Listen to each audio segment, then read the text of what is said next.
طب القلوب ودوائها وعافية الأبدان وشفائها ونور الأبصار وضيائها أبي القاسم محمد. اللهم صل على محمد وآل محمد وعلى أهل بيته الطيبين الطاهرين المعصومين الهاديين المهديين المظلومين الذين أذهب الله عنهم الرجس وطهرهم تطهيرا. اللهم صل على محمد وآل محمد. أما بعد، فقد قال الله سبحانه وتعالى في محكم تنزيله: أعوذ بالله من الشيطان الرجيم، بسم الله الرحمن الرحيم. اعلموا أنما الحياة الدنيا لعب ولهو وزينة وتفاخر بينكم وتكاثر في الأموال والأولاد كمثل غيث أعجب الكفار نباته ثم يهيج فتراه مصفرا ثم يكون حطاما وفي الآخرة عذاب شديد ومغفرة من الله ورضوان وما الحياة الدنيا إلا متاع الغرور. صدق الله العلي العظيم. عباد الله، أوصيكم ونفسي بتقوى الله. أيها المؤمنون والمؤمنات، السلام عليكم ورحمة الله تعالى وبركاته. In the beginning, I would like to praise Allah subhanahu wa ta'ala for all His blessings. We are grateful to Allah subhanahu wa ta'ala for all His blessings that we know and the ones we don't, the one we can see and the ones we can't see, the one He already given and the one He is continuously giving, and the one He is to give in the future. All praise is due to Allah subhanahu wa ta'ala, and our salutation and respect goes to our master, our leader, our mentor, the example for mankind, the best one of all the creation, the Holy Prophet sallallahu alaihi wasallam. May the blessing and peace of Allah be upon him, and so as his chosen family, the most knowledgeable ones, the most chosen ones, the best of all. May Allah subhanahu wa ta'ala help us to shape our lives according to the teaching of the Quran and the teaching of the Prophet and the teachings of Ahlul Bayt alayhimus salam. My dear brothers and sisters, once again, we have been blessed to see another Friday. And not only to see another Friday, to come also together and remind one another about Allah subhanahu wa ta'ala. What a blessing. A blessing that some of us are not being given. Some of us are deprived from this. A blessing that we are here to remind one another about Allah subhanahu wa ta'ala, and especially about taqwa Allah. The Holy Prophet sallallahu alayhi wa alayhi, as he described taqwa Allah, he says, خِصْلَةٌ مَنْ لَزِمَهَا أَطَاعَتْهُ الدُّنْيَا وَالْآخِرَةِ. There is a character or a behavior. If a person is able to adopt that character or that behavior, he said the entire universe and the hereafter will be obedient to that person. أَطَاعَتْهُ الدُّنْيَا وَالْآخِرَةِ. Both this world and the hereafter will be in obedience to that person. Not only that, the Rasulullah continued the hadith and he says, وَرَبِحَ بِالْفَوْزِ بِالْجَنَّةِ. And he or she will benefit by being successful with Jannah. Now, who wouldn't like this? Who wouldn't like the entire universe, the globe, to be in his obedience or her obedience? And not only that, the akhirah to be in his or her obedience as well. And on top of that, to have Jannah Yawm al-Qiyamah. Who wouldn't like that? We all like that. And that's why we all strive day in and day out to earn this world and the hereafter and Jannah. And that's what we read in dua. رَبَّنَا آتِنَا فِي الدُّنْيَا حَسَنَةً وَفِي الْآخِرَةِ حَسَنَةً. We want both from this world and the hereafter. And on top of that, we want Jannah too. Now Rasulullah sallallahu alayhi wa he says, there is a behavior and character, whoever is able to hold on to that character, he said, he is guaranteed that this world will be obedient to them. Not only that, the akhirah too, and also the Jannah. Then the companion says, قِيلَ وَمَا هِيَ يَا رَسُولَ اللَّهِ. What is that behavior that you're talking about? That if we are able to adopt, we will be the leader of this world and the hereafter. قال رسول الله. Then the Prophet answered, التقوى. That manners, that behavior is taqwa. Which means, if a person is able to adopt taqwa, not only he will control the world, he will control the universe. No, the universe and the hereafter will be under his obedience or her obedience. Not only that, the Rasulullah said, he says, وَمَنْ أَرَادَ أَنْ يَكُونَ أَعَزُّ النَّاسِ. Whoever wants to be the most honored people, the most honored person of all, أَعَزُّ النَّاسِ. Ya Rasulullah, what can I do? He said, فَلْيَتَّقِ اللَّهِ. Have a fear of Allah. Then the Prophet read this ayah, ثُمَّ تَلَا قَوْلَ اللَّهِ سُبْحَانَهُ وَتَعَالَى وَمَنْ يَتَّقِ اللَّهَ يَجْعَلْ لَهُ مَخْرَجًا وَيَرْزُقْهُ مِنْ حَيْثُ لَا يَحْتَسِبُ. Ar-Rasul al-A'zam is giving us 4 important things that if you want them, the only way out is taqwa. Number 1, he says, if you want the entire universe, that's 1. And the hereafter, that's 2. Number 3, you want Jannah. Number 4, you want also to be the most honored person. The Prophet says, فَعَلَيْكَ بِتَقْوَى. Now I don't want to go into details to see how Allah subhanahu wa ta'ala has done to people who have attained taqwa Allah. That how this world was inobedient to them. Not only that, how they became the honored people, even though they didn't come from a family that you and I think that famous or no. But taqwa Allah have lifted them and raised them to that level. I pray to Allah subhanahu wa ta'ala that He bless us with taqwa so we can be the honored ones in this world and the hereafter. Ibad Allah, in continuation of our last week khutbah, we started discussing this verse in Surah Al-Hadid, ayah 20, in which Allah subhanahu wa ta'ala is describing the entire dunya, the entire world, for us to see as it is. And we mentioned one tafsir about this verse where the Almighty Allah subhanahu wa ta'ala describes the entire universe in 6 things. And we mentioned that in details last week. But today we're going to share also another tafsir of the same verse that some of the tafasir mention. And it's amazing that this second tafsir say the way Allah described the dunya from this verse, Allah describes it from the human being's life. It means that verse describes human being life in terms of this dunya. How so?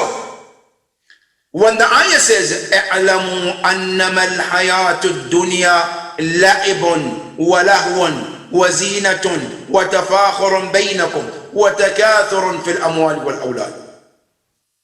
It says this verse comes to describe 5 stages of our life. Every human being, from the one that we get to this world, we have to go through 5 different stages of life.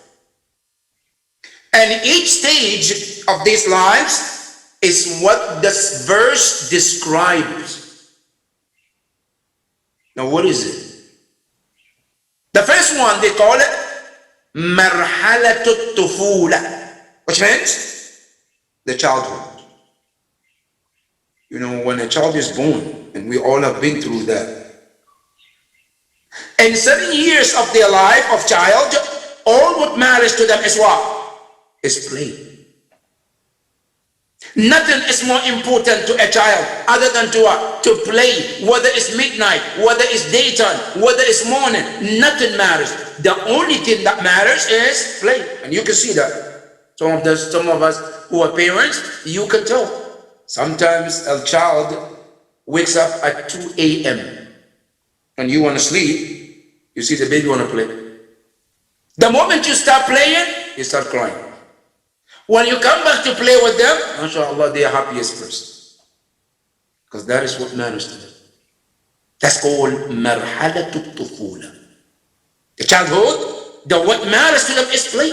And you can see that even with some of our children at certain age, when they get play, they don't want to do anything. Sometimes you have to strive to get them to eat. Sometimes you have to strive to get them to go to school. Sometimes you have to strive and work hard to get them to do their homework. Why? Because when they get to that point of play, nothing matters. They don't understand what matters other than that play. And that's called marhalatut tufula. And every human being goes through that stage. And that's number one. And that's what Allah says, إِنَّمَا الْحَيَاةُ الدُّنْيَا إِنَّمَا الْحَيَاةُ لَعِبٌ. That's the first stage. Now, after that stage, then the person leaves that stage, marhalat ula, the first stage, then he gets into the second stage, and it's called marhalatul murahaqa, which is teenagehood. And when the child reaches that teenagehood, they understand that there are certain things that is important in life.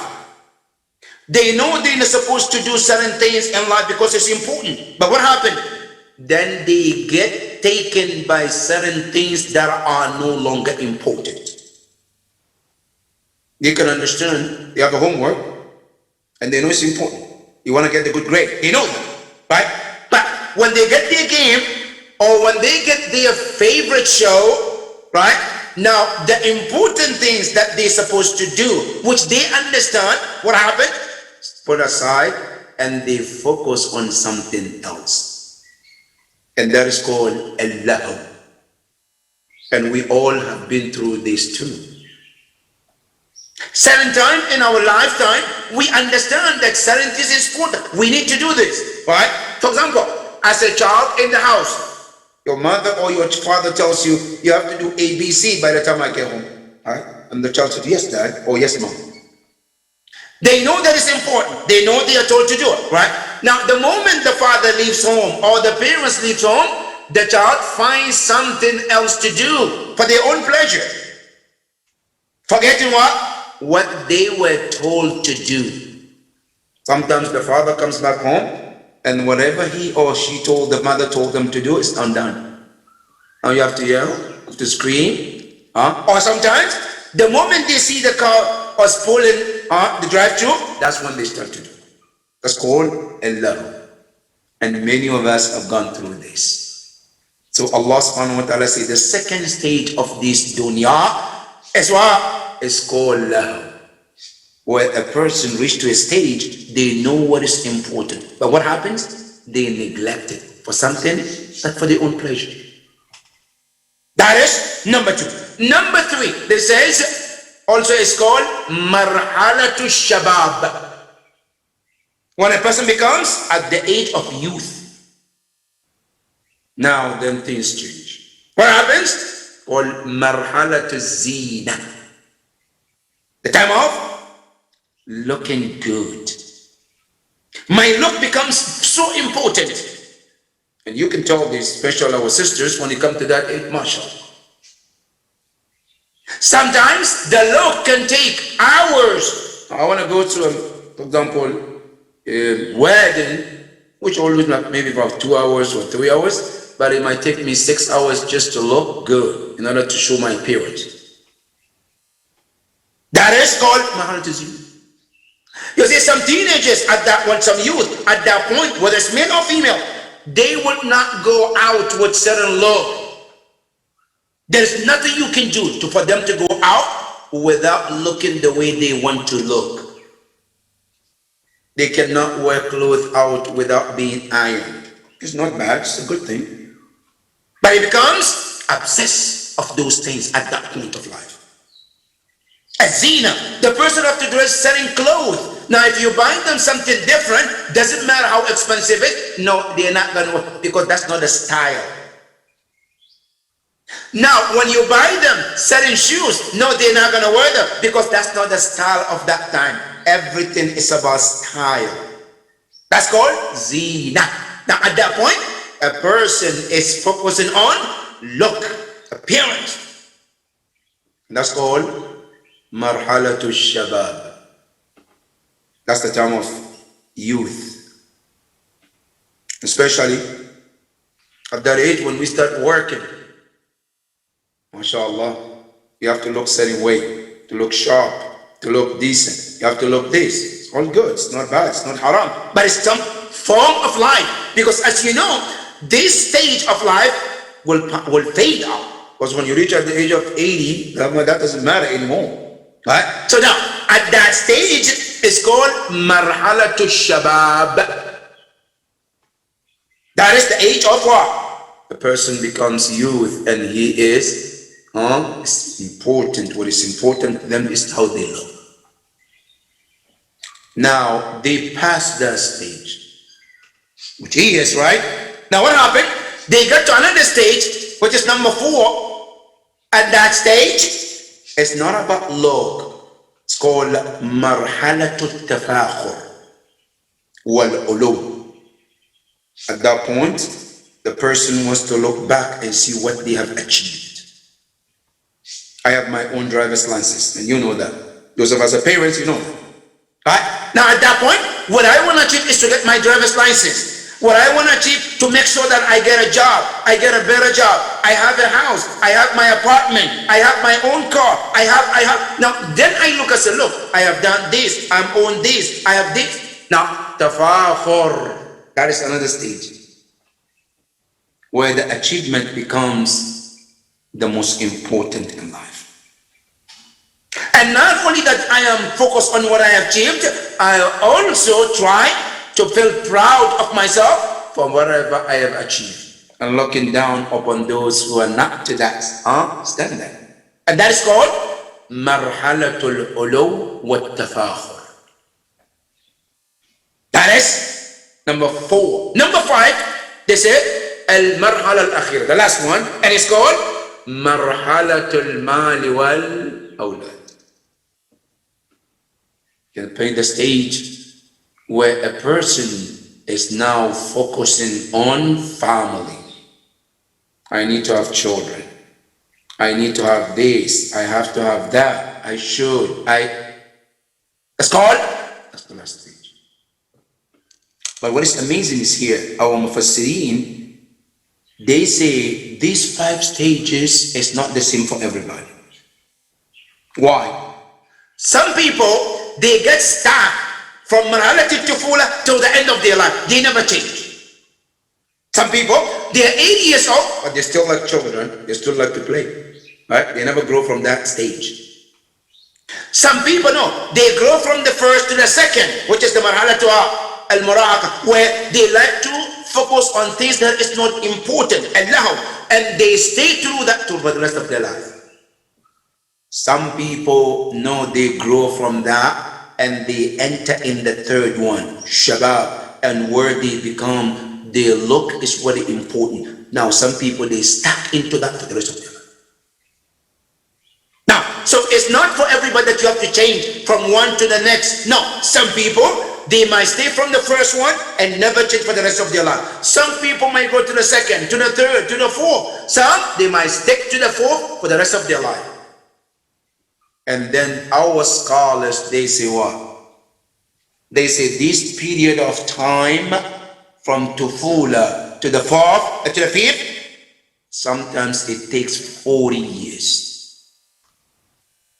40 years, a person is changing. Some people from the first one, right, to the second one, it might take 10 years. Some might take 7, some might take 6, depending on the person and the surroundings that they get themselves into. But it takes between from the birth to 14 years. Some scholars say no, some people it might even go beyond that, up to 70 years, which means lifetime. So what the ayah want to tell us is this dunya is about stages of life you go through, right? And those stages is nothing but the lifetime. At some point they become a lifetime. And that is what dunya is all about. Then Allah subhanahu wa ta'ala describes it, giving us a practical example. And Allah is the best giver of example. You can never find somebody to give you the best example like Allah.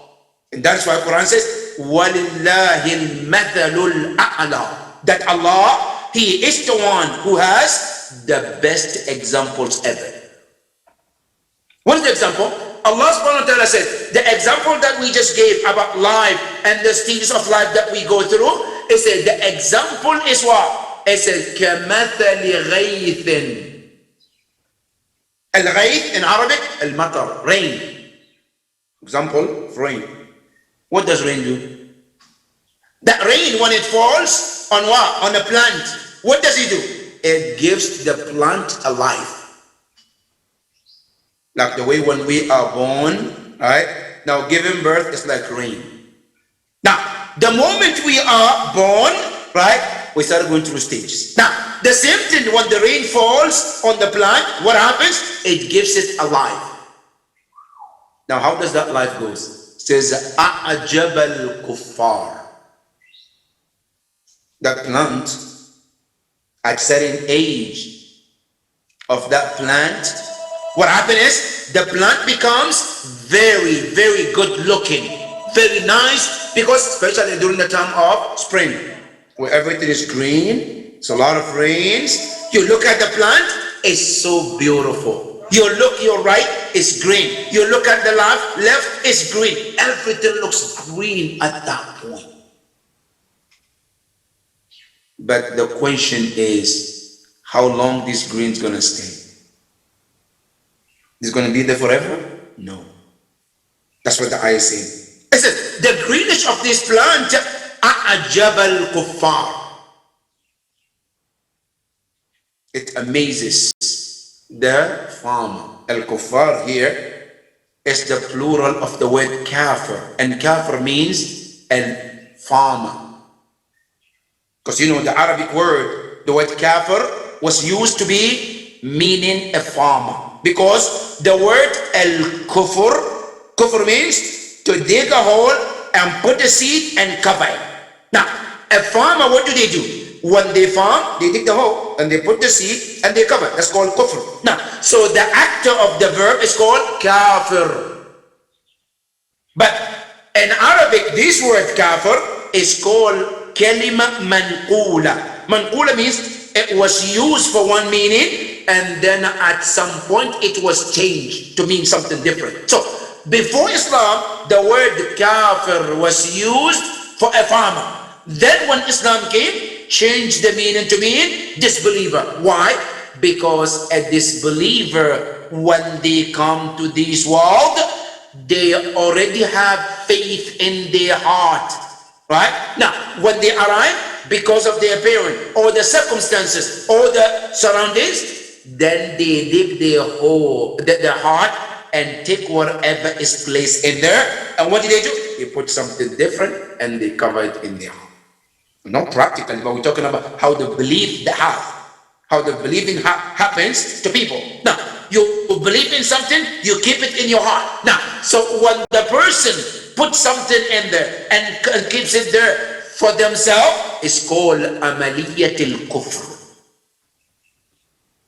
And that is why a kafir is called kafir, because he puts something in the heart and covers it that nobody knows except them and only when they tell you. So here the word al-kafir here, it doesn't mean the word kafir, which means disbeliever. No, here the word al-kafir, it goes back to the ma'na al-asli, ma'na al-lughawi, which means a farmer. So the ayah says, كَمَثَلِ غَيْثٍ. The example is like a rain. أَعْجَبَ الْكُفَّارَ نَبَاتُ, which comes to fall on the plant and give the plant another life, where the plant becomes nourished, becomes very good, nice looking, where the farmer feels happy when he looks at that plant. أَعْجَبَ الْكُفَّارَ نَبَاتُ. But then after some times, what happened? Quran said, ثُمَّ يَهِيجُ فَتَرَاهُ مُصْفَرًّا. After a few months, that grain disappeared. What happens? ثُمَّ تَرَاهُ مُصْفَرًّا. It becomes flourished, then it becomes what? Yellow. Allahu Akbar. It was green. Now it is yellow. It has changed. Then what happened? Does it? Look at the eyes. Thumma. Thumma means stage. First it's green, then it turns what? Yellow. Thumma yakunu hutama. Then after being yellow, then it changes to become something different. What is it? Quran says, then it becomes completely like nothing. Leaves, where it is blown from each direction, as if it never been green. It never was stable at some point, on top of a tree or part of the tree. Now it's completely different story. Allah subhanahu wa ta'ala tells us that is how this life is so quick. In one hadith, the narration tells us this universe is like a market. الدنيا سوق ربح فيها جمع وخسر فيها جمع. The example of this world is what? It's like a market. Now how? You choose any market, any grocery store that you want. Go into that store in the morning, right? 7 o'clock, 8 o'clock, 9, 10, 11, 12, 1, 2. See, it's filled with people. Some are buying, some are leaving, some are walking in, some are still looking. You are full of people. Activities back and forth, up and down, in, out. But the same store, when you go later on, the midnight, what happens? The parking lot is what? It's empty. As if nothing ever happens to you. As if never anybody ever lived or never even stayed in that store before. And when you look at it, it's the amount of hours, from the time the store was active, was filled, till the time it's no longer, it's not even 24 hours. That is what this life is about. That is why Imam Ali alayhi salam, when he talks about this, when he says, يا دنيا طلقتك ثلاثا لا رجعة فيه. I divorced you 3 times. There's no return. What dunya are we talking about? We're talking about dunya which we become enslaved of. Not dunya that we build our akhirah. If you love this dunya to build your akhirah, that is called ad-dunya al-mamduha. That is the dunya that is praised. But if I become in love of this dunya for the sake of dunya, that is called dunya al-madmum. We pray to Allah subhanahu wa ta'ala that He help us to see this world as it is, Ya Rabbi, and help us not to become attached to this dunya. Because the moment we become attached to this dunya and the dunya becomes in our heart, I guarantee you the love of Allah cannot stay in them. لا يجتمع حب الله وحب الدنيا في قلب واحد. Allah subhanahu wa ta'ala says, the love of Allah and the love of this dunya can never be combined in the heart of anybody. If the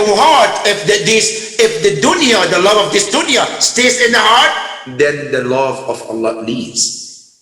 And when the love of Allah stays, the love of dunya leaves. They cannot be together. We pray to Allah to help us to have the love of Allah subhanahu wa ta'ala. Ya Allah, we ask you, help us to take dunya as a wasila to akhirah and use dunya to build our akhirah. بسم الله الرحمن الرحيم والعصر إن الإنسان لفي خسر إلا الذين آمنوا وعملوا الصالحات وتواصوا بالحق وتواصوا بالصبر صدق الله العلي العظيم. اللهم صل على محمد وآل محمد وعجل فرجه.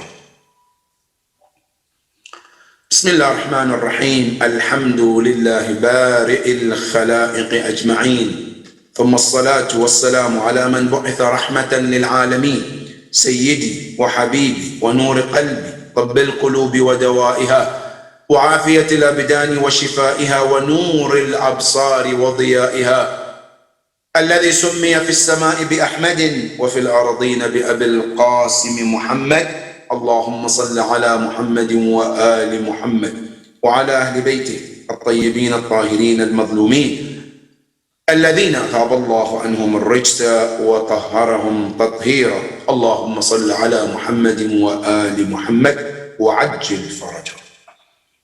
My dear brothers and sisters, this week contains so much. The first is about the birth anniversary of two young men, Ali al-Akbar and Qasim ibn al-Hassan, who happen to be also cousins with one another. Their fathers are brothers. Ali al-Akbar and Qasim, they are cousins. And they have things in common. They are heroes, which the entire Muslims owe them, because they are the ones who set an example for all humanity. As young as they were, they were, and they have dreams. As we know, every young man or young woman, they have dreams in life. Ali al-Akbar and Qasim are not different, but they cut their dreams short for the sake of what? Islam, in defense of Islam. What a great young man. And these are lessons for all of us. Peace be upon them on the day they were born, and peace be upon them on the day they will be resurrected. May Allah subhanahu wa ta'ala elevate their status to the highest level of shuhada yawm al-qiyamah, inshallah. And I would like to offer my congratulations and well wishes to the entire ummah for the birth anniversary of these young men. And may Allah subhanahu wa ta'ala help us to be among the true followers of their steps, inshallah ta'ala. The second thing also is what is happening in India. You know, there is a man with the name of Wasim Radwi who has took upon himself to change some verses of Quran. And actually, at least from what I heard, almost 26 ayahs in the Quran, changed it because those verses are promoting violence. And for that matter, he wants to change it. Number one, we are condemning this act. This act is condemned from the member of Rasulullah sallallahu alaihi wasallam. Why? Because no one is authorized other than Allah subhanahu wa ta'ala to change anything from the book of Allah. Who are you? With whose authorization do you think you are allowed to change the verse of Quran to please the enemies of Allah? What? Under which authority that you think you have to do such thing? This Quran belongs to Allah subhanahu wa ta'ala. He is the only one who can change. Even Rasulullah, Allah told him in the Quran, وَلَوْ تَقَوَّلَ عَلَيْنَا بَعْضَ الْأَقَاوِيلِ لَأَخَذْنَاهُ بِالْيَمِينِ. Had the Rasulullah made something up, changed something, we did not ask him or authorize him, he said, لَأَخَذْنَاهُ بِالْيَمِينِ. We would have held him with the right hand, which means very, very tough. We would have dealt with him very strong. Rasulullah was not even authorized to change the book of Allah. Who are we to come today because we want to please someone, because of a position we want, because of money, because of name we want? So we are willing to do anything to destroy our akhirah? This act is condemned.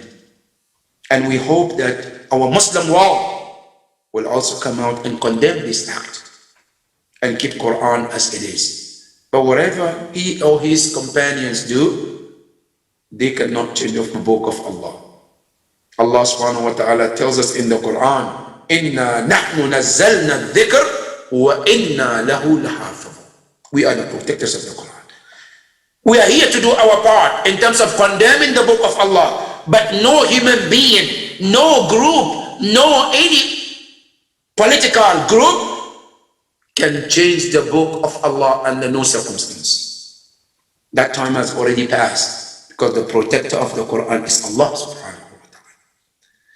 We pray to Allah subhanahu wa ta'ala to protect this book, and we pray to Allah subhanahu wa ta'ala to keep Muslims united under these kind of things which is happening in the world today, Ya Rabbal Alameen. And Allah, we ask you to make us be among those who stand for your justice and who stand as your voice for your words, Ya Rabbal Alameen. The third is what is happening in Myanmar. After those armies took the power from the elected, people of that country, the country has been through so much. Some lives were lost. From the news, one girl was in the arm of his father when the army came to the house and shot this girl and killed her in the arm of her father. What a tragedy. What a tragic to see a father witnessing the death of his child in this manner. We pray to Allah subhanahu wa ta'ala to bring the peace in that region, Ya Rabb. To bring the peace in that part of the world, Ya Rabb al-Alamin. Ya Allah, we ask you. You know better than us. Ya Allah, help. And another thing is what is happening in China too. The Muslims of China, a lot of them have been separated from their families. Children have been taken away from their fathers, especially the Muslims of Chinese. A lot of them are struggling from this division, from this separation. We pray to Allah subhanahu wa ta'ala to help them and unite those families as soon as possible, Ya Rabb. And also what is happening in Yemen, there is no excuse. The Yemenis are going through so much, and especially children. Some pictures, you cannot even open your eyes to look at them. It's so devastating to see a child is struggling, not from sickness, but from hunger, for many months or even days. Some of them, you can look at them and you can see their ribs started to show from the hunger. Some of them, they are deprived from medicine or medication. Now, what can any one of us justify this act? What can we say in front of Allah subhanahu wa ta'ala to sit down and watch this kind of things happening in front of our eyes? What excuse do we have? بِأَيِّ ذَنْبٍ قُتِلًا. Based on what excuse these lives have to be lost? Ya Allah, we ask you, hasten the appearance of Imam to save this world, to save this universe, Ya Rabb. The last not the least, what happened in Boulder, in Colorado, is very painful, very sad, very tragic. We stand here to condemn this kind of act, this kind of terrorism, this kind of inhuman act, killing innocent lives. Where can a person call safe anymore in America? Whether it be in a grocery store where people got killed, whether it be in the movie where people got killed, whether it be in the park where people got killed, whether it be on the street, where else is now safe? That one can walk and feel safe in this country. And how many lives have to be killed or lost before the gun control becomes effective and strong in this country? How many lives we already lost? How many people got killed in schools, in churches, In mosques, in synagogues, how many lives were lost because of this kind of act? And still, our lawmakers don't see how lives are being lost in these kind of situations to make a tough laws and rules and regarding those guns to save lives. If they don't know, let me tell them what the Quran tells us about life. Man ahya فَكَأَنَّمَا أَحْيَا النَّاسَ جَمِيعًا. Quran tells us when you save one life, it's like saving the entire humanity. And killing one life is like killing the entire humanity. That is what Islam teaches us in terms of life. Something has to be done because this is too much. Every now and then, you see this kind of type of killings. And involved in killing 10 people. Some of them are a young age, who have dreams in life. They have hopes. They're looking forward to carry their dreams. And now those dreams were cut in short. Because of what? For no good reason. Ya Allah, our prayers and thought goes to those families who lost their loved ones in this tragedy, Ya Rab. And our prayers goes to those who lost their life too in this difficult time. Ya Allah, protect our human being, all humanity, Ya Rabbil Alameen. And Ya Allah, keep our community safe, Ya Rabbil Alameen. Ya Allah, we ask you. We have sick brothers and sisters in our community. Some of them are very critical condition. Some of them are very sick. Ya Allah, we ask you. Ya Allah, you are the cure. Ya Allah, cure them, Ya Rabbil Alameen. We have brothers and sisters who also are sick and still moving around. Ya Allah, we ask you, cure them, Ya Rabbil Alameen. Ya Allah, we ask you, our marhumin and marhumat who pass on, those who might be in your mercy, Ya Allah, increase your mercy upon them, Ya Rabbi. Those who might not be in your mercy, Ya Allah, for the sake of this dua of mu'mineen and mu'minat, for the sake of today, Yawm al-Jum'ah, Ya Allah, have mercy upon all of them. Ya Allah, we ask you, keep our ummah safe and protected, Ya Rabbil Alameen. Bismillah ar-Rahman ar-Rahim. إنا أعطيناك الكوثر فصل لربك وانحر إن شانئك هو الأبتر صدق الله العلي العظيم. Ibad Allah, my brothers and sisters, with this we come to the end of our Jummah khutbah for today. We hope and pray to Allah subhanahu wa ta'ala to keep all of you safe and protected, you and your families, wherever you find yourself in. Ya Allah, until then, be safe. Assalamu alaikum wa rahmatullahi ta'ala wa barakatuh.